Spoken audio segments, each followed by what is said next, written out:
Hello YouTube, this is an alcohol review of Jim Beam's Distiller's Cut Limited Edition. According to the bottle, it's 100 proof, aged to 5 to 6 years, 750 ml bottle. On the side here it says Distiller's Cut. Distiller's Cut is a limited run, unfiltered, aged to taste bourbon, personally selected by master distiller Fred No. This smooth yet complex bourbon is his inaugural 2017 release, meant to be shared with friends and family. And that's about it. Claremont, Kentucky. So, yeah.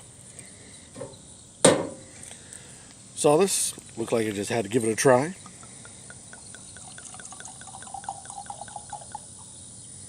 There we are. It is a warm day today. Bango. It is a nice darker hue than normal Jim Beam. And oddly, when I place the bottle in front of some white in the background, like a white label or something, you start seeing hues of red start coming through. It is thick on the side of the glass. It tears fairly solidly. Has a nice strong nose to it. You're not going to miss it. I get vanilla and cherry, bourbon, obviously. Lots of vanilla.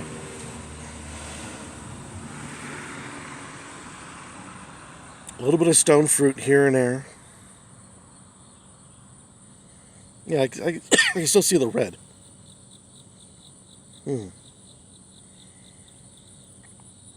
Now, the sad part is it's hard to tell where that red comes from. One of the things that bourbon makers do, no matter what level the bourbon is that they tend to add in dye so they can color it, so it matches what their eye thinks this particular bourbon should look like. So never really look at the color and go, that's coming from the barrel. Actually, not so much. Excuse me.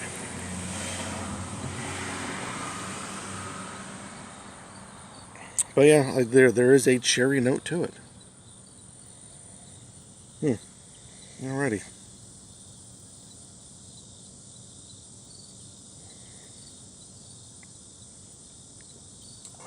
Ooh, my. Ooh.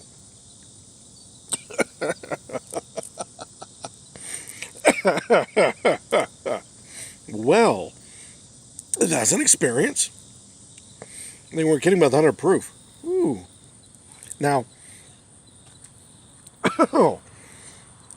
get a handhold of what exactly I'm tasting here, besides fire.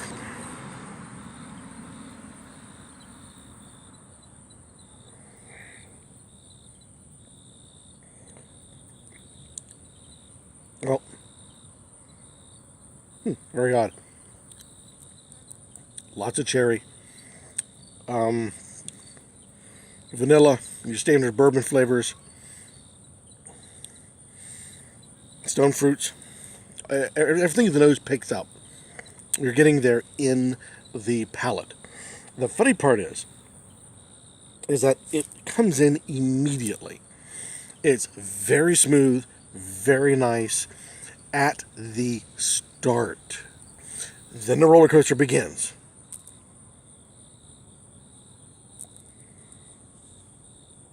And it's got a burn to it that's like a hot iron, going from the tip of your tongue all the way down past the palate, all the way down on through.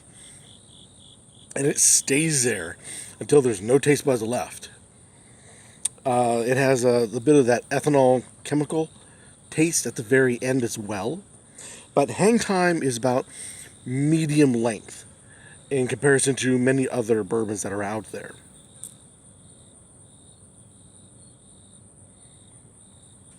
Once you get past that initial burn,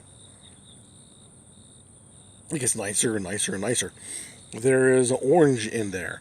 There's oh, all the different kind of fruits that I'm tasting here, and they all just kind of then just muddy away. Then off they go.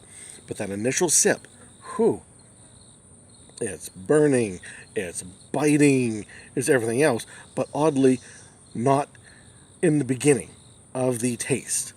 You get all those wonderful flavors, and then it just kind of, hey, it's my turn, and then just bowls you over.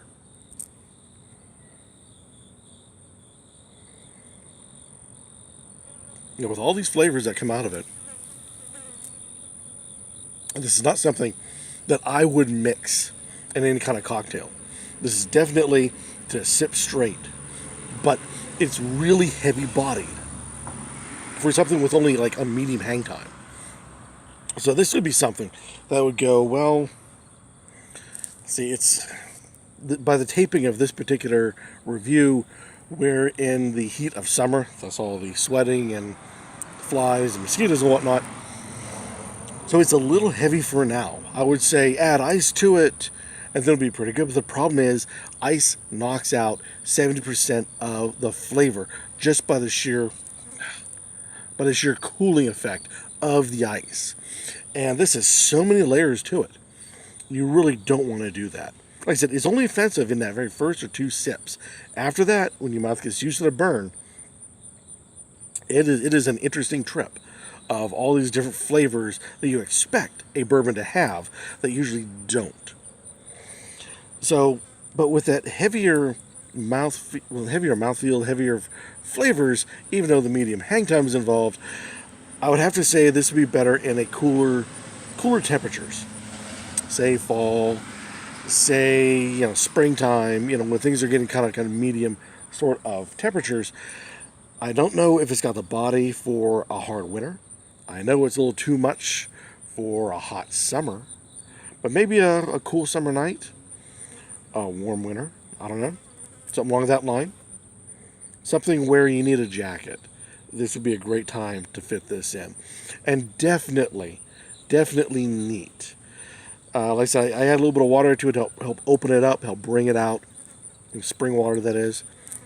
But I think ice would treat this lovely lady poorly.